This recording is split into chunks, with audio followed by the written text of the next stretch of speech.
I want to be at the meeting.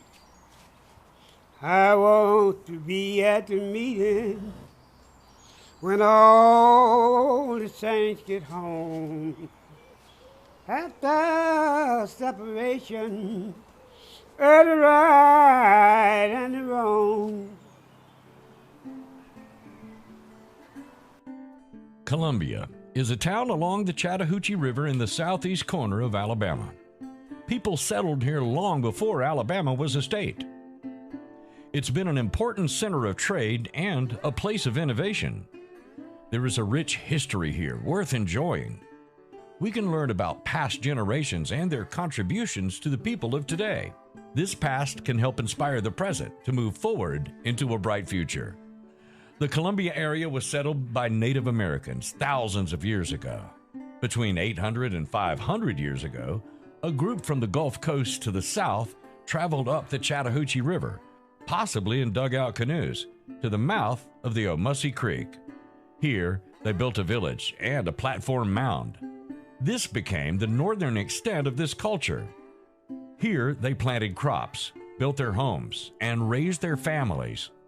The most recent Native Americans to inhabit the area were the Yamasee, who may have been pushed here from farther east by colonies pushing westward. In 1818, Columbia was located between areas controlled by the Seminoles and the Creeks.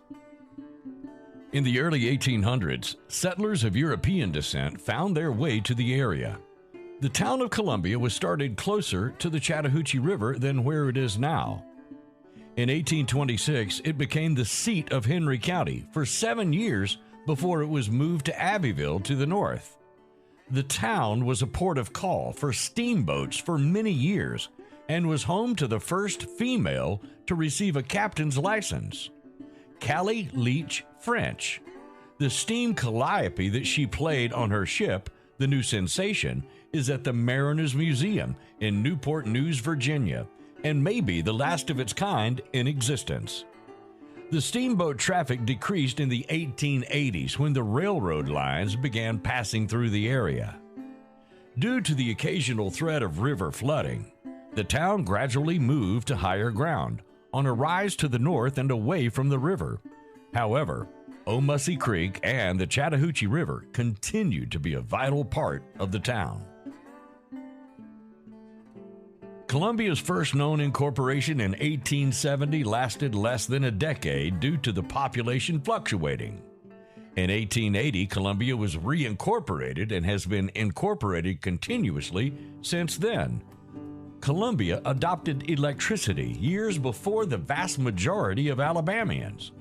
The first electric street lights were erected in 1900. A group of Columbians built a wood-fueled steam plant on the corner of Main and North Street, which operated for 11 years.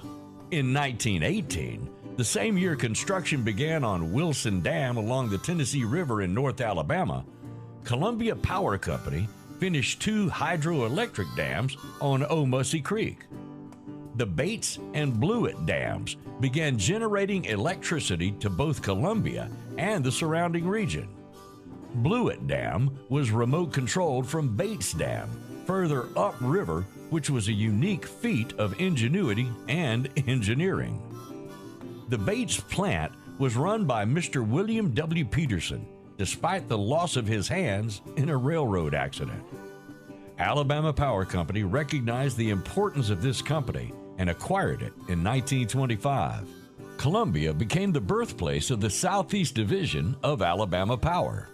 Unfortunately, in the spring of 1928, 18 inches of rain fell, flooded the region, and severely damaged the hydroelectric power plants, and they were abandoned. The shell of Bates Dam is still standing, but the creek has carved its way around it. Still, the area continues to be important to power generation, with Joseph M. Farley Nuclear Power Plant being just 6 miles to the south.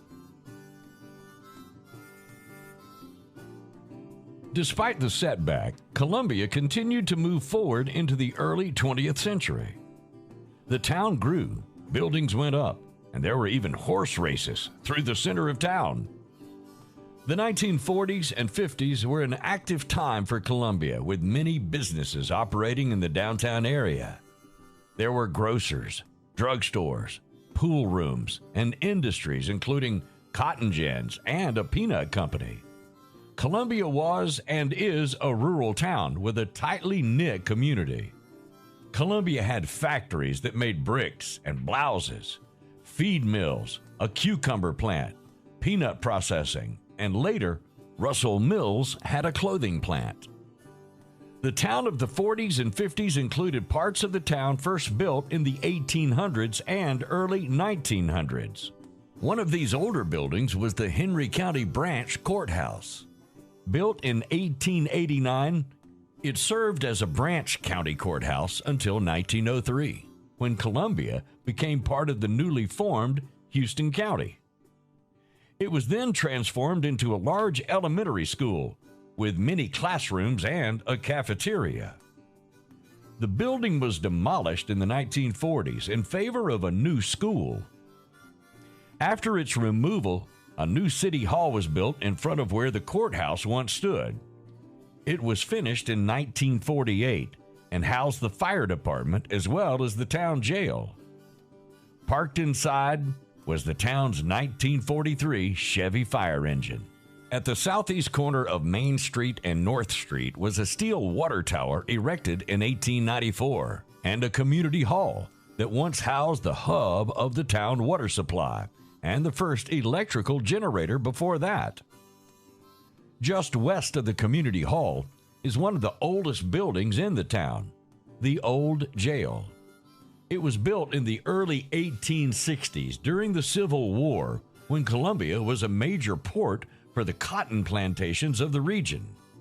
It contained 2 cells lined with iron bars and iron spikes driven into the interior walls to deter escapes.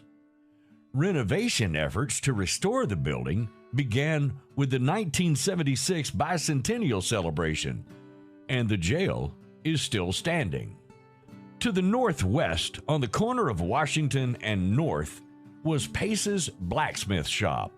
Here, agricultural equipment was repaired, and new parts were crafted. It was housed in a building that was a part of the R.E. Mercier Cotton Gin. To the east was the Rivenbark Ice and Cold Storage Company. This complex provided ice and stored meat for the town. Now, only a small number of foundation stones remain. In the early 50s was a cold storage. And they killed hogs and put them in an area that they would have them, and people go there and get them a part of their ham or bacon and stuff, and they would slice it for them. Further east, the downtown area began with a livery stable and mercantile store, owned by the father and son E.W. and A.D. Wilkerson, and later sold to the Chamber family. The livery was built between 1903 and 1910. When the Wilkersons owned the livery building, it provided housing and feed for horses.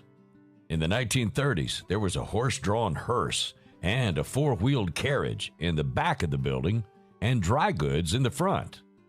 That was a stable. And when the people came here, the black people, when we came here, that's my daddy, and all of them would go in there, and that's where they tie the mules in there. The mercantile store sold a variety of goods from clothing to horse collars. The 6'4" E.W. Big Dad Wilkerson would sit in a rocking chair and play checkers with Coca-Cola bottle caps on top of a nail keg with one of his friends. In later years, the livery became a senior center, and the mercantile store became American Legion Post 166 for the local veterans.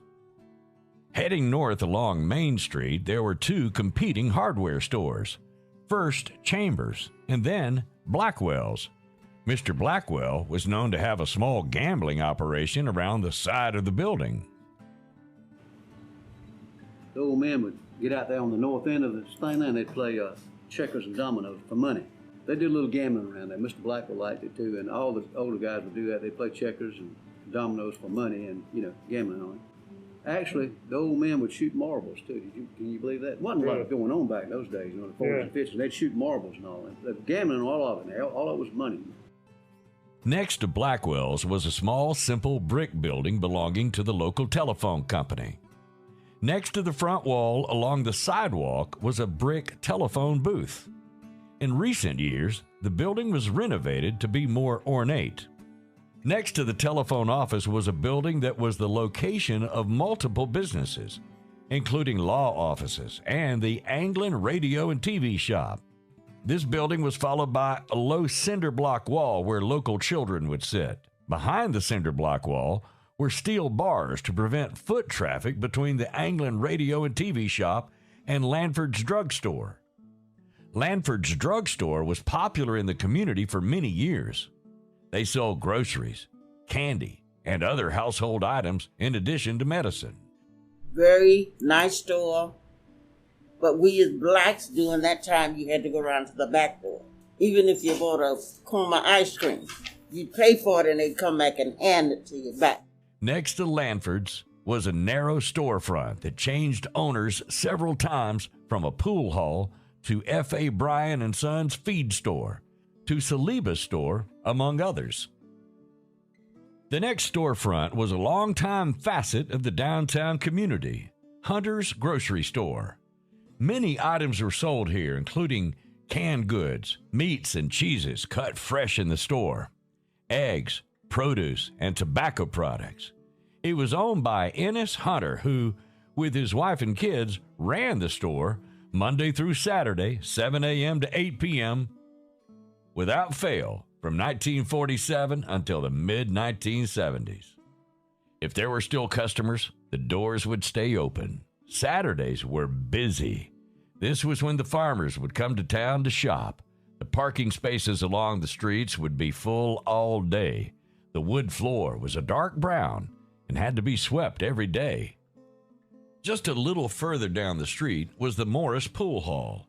Here, locals shot pool, drank beer at the bar, and ate pickled eggs. It had a wood-burning stove in the back. A local barber shop was housed in the following building. The pool room and barber shop storefronts were later combined into Windsor's parts store. And one of the barbers along the way couldn't read, but he bought a paper every day. He looked at the pictures, and he'd talk about the pictures to his customers, and they didn't know that he couldn't read because he lived out in the country and came to town to cut hair. And he just didn't want people to know he couldn't read. And after he was older, he went to one of the night schools and learned to read. And when he went into the lady and carried his Bible in one hand and the Dothan Eagle in the other, and he said, "I want to read both of these, and then I don't want to read anything else." Most of the businesses along Main Street had coverings over the sidewalk to guard shoppers from the hot sun of summer and cold rain of winter. Adjacent to these businesses was Columbia Drug Company, run by Mr. John Beasley. The young people of the town enjoyed sitting at the marble-top soda fountain, eating supreme ice cream, and listening to the record player. On the southwest corner of Main Street and Church Street was Gilbert's Grocery that was later bought by Mr. Nix. It was heated by a pot-bellied stove, and Hunter fans moved the air in the hot summers. Like Hunter's Grocery, meat and cheese was cut to order. Animal feed was kept in the back. The ornate cornices of the sidewalk covering for this building can be seen in some of the earliest photos of the town. It was fondly remembered by some of the residents of Columbia. And Fox had a house, but he wouldn't live in it. He rented it out to a family. He used to sweep up for Mr. Carlton Nix, and that was where that little park is right over there now. And he was in there and went to sleep back on some feed bags in the back. And so Mr. Carlton closed up. And Mr. Carlton Nix ran that store, and his wife was a math teacher, dang good, at the high school. I had her all my advanced math classes and everything. But so he was trapped, couldn't get out because it was padlocked outside and everything. He didn't have a key. You couldn't get out. It wasn't a push panic bar type thing back then. So He's picked up the phone and started dialing. Well, Fox didn't know much about a telephone. It was a rotary dial type phone back then. Finally got Mr. John Beasley, who was the pharmacist. Around the corner, along Church Street, was another storefront that had many owners, such as Darby's General Store and Gilmore's Flower Shop.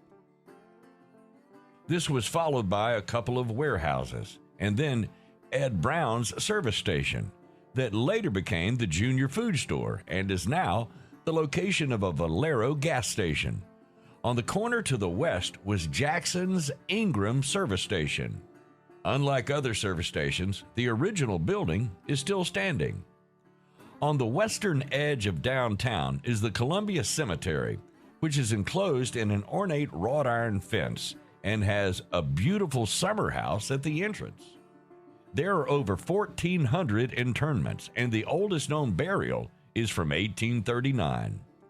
One of the burials is of Charles Summerford, who was killed by a lightning strike in 1892. According to legend, a tree once grew next to his grave, but lightning struck the tree and shattered Mr. Summerford's headstone. A replacement headstone was also struck and shattered, so city officials neglected to place another for fear that it would be struck also. Just east of the cemetery is Houston County High School. It is a large brick building that was built in 1936.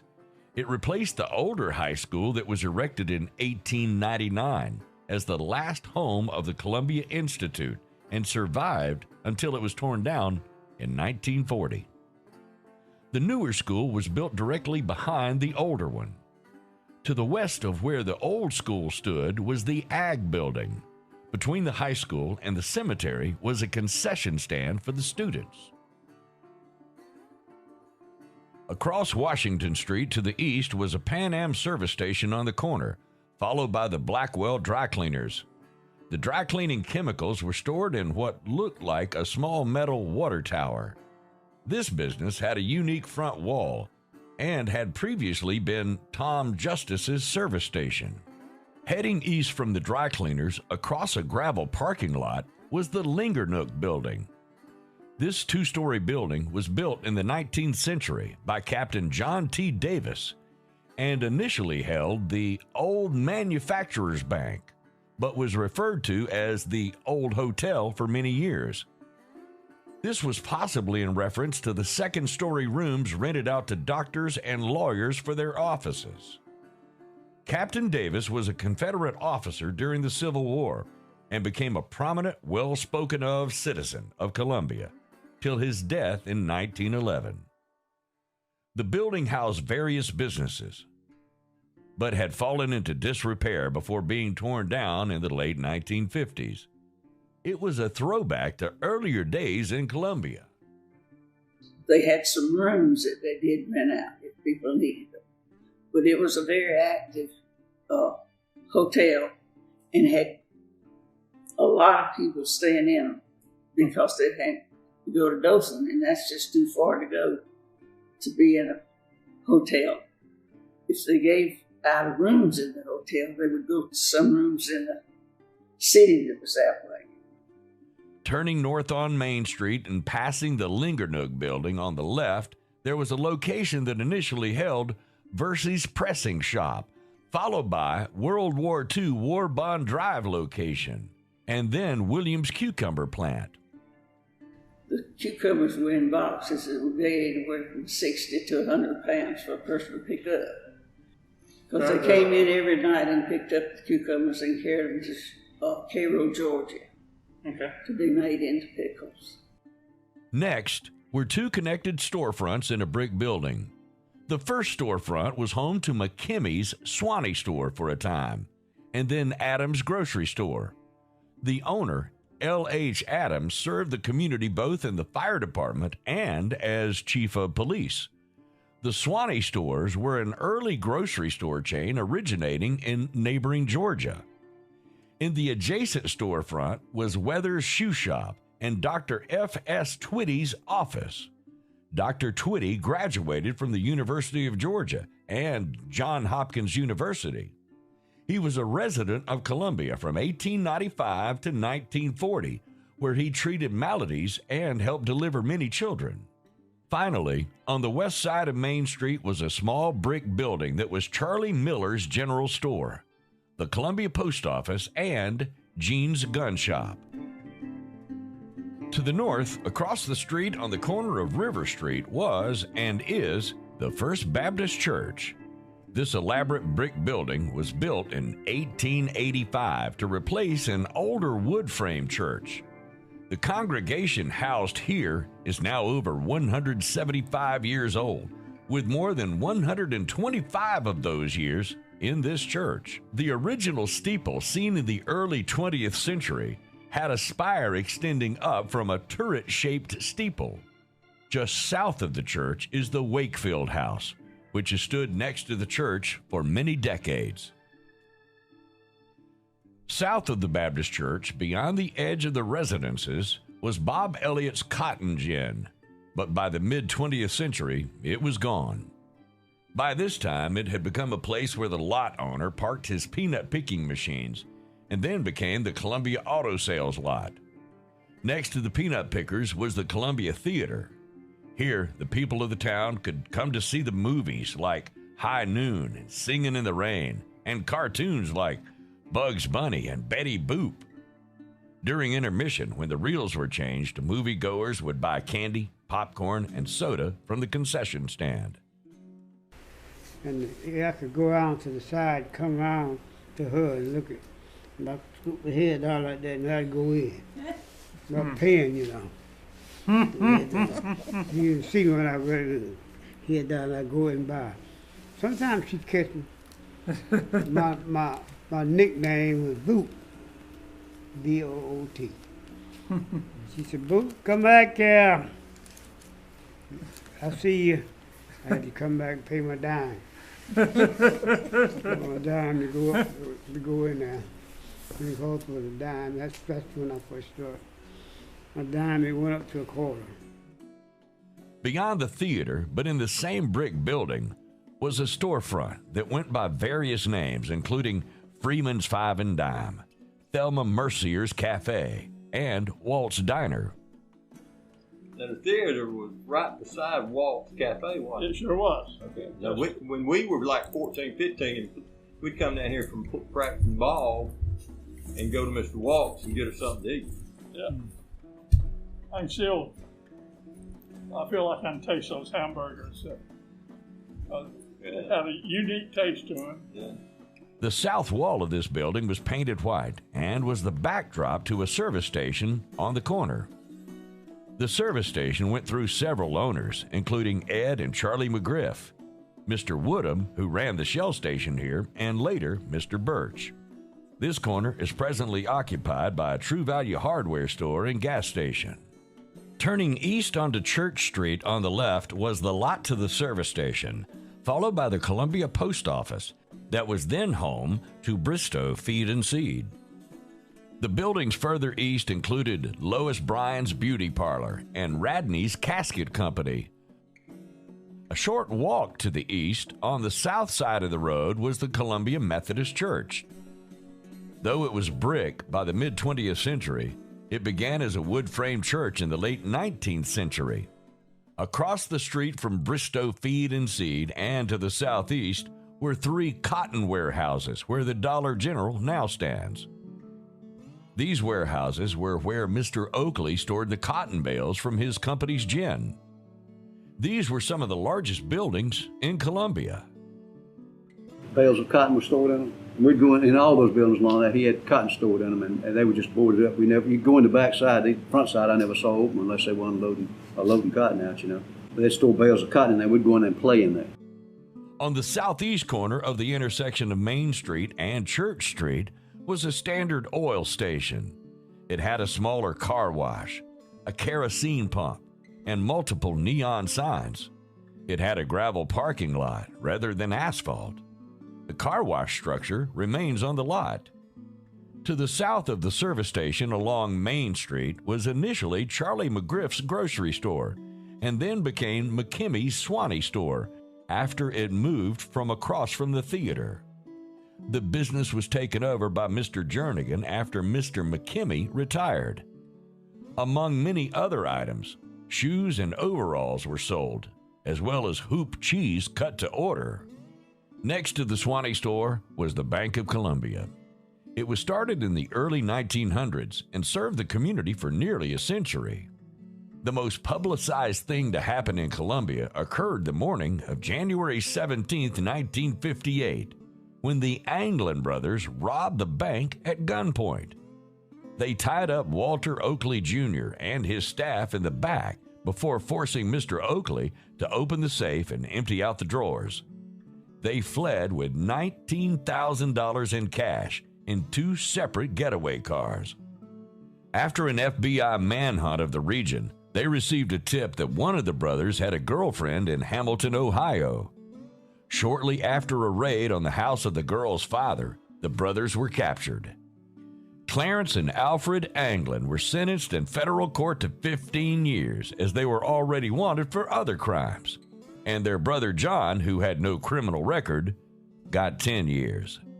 The sentences were shortened due to no blood being shed, and they claimed to have used toy guns. The 3 men were then tried in the Alabama State Court and received an additional 25 years each. They were initially sent to prison in Atlanta, where Clarence and John attempted to escape. After being caught, they were sent to the maximum security prison in Leavenworth, Kansas, where they again attempted to escape. This time, they were sent to the island of Alcatraz that was believed to be inescapable. On the night of June 11, 1962, the Anglin brothers, along with fellow inmate Frank Morris, escaped from the prison, never to be seen again. Most officials believe the prisoners drowned in the cold waters in San Francisco Harbor or were eaten by sharks. But it is possible that they escaped, so they continued to be wanted by the U.S. Marshals. Alfred was later killed by electrocution while attempting escape over an electrified fence with rubber tubing that failed to insulate him. The building now houses the Columbia Historical Society. Next to the bank was a small shop that contained dry goods, groceries under several owners. The small shop was between the bank and one of the larger storefronts in the downtown area. Built as the W.F. Oakley building by the father of the bank manager involved in the robbery, it housed the Tom Sanders grocery, followed by the Lewis store. The building had a large stone pinnacle at the top of the front wall with W.F. Oakley inscribed on it.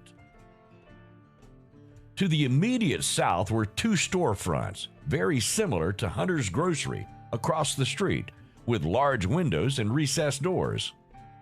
These storefronts were in a brick building that, in the early 20th century, was a 2-story building before the upper story burned.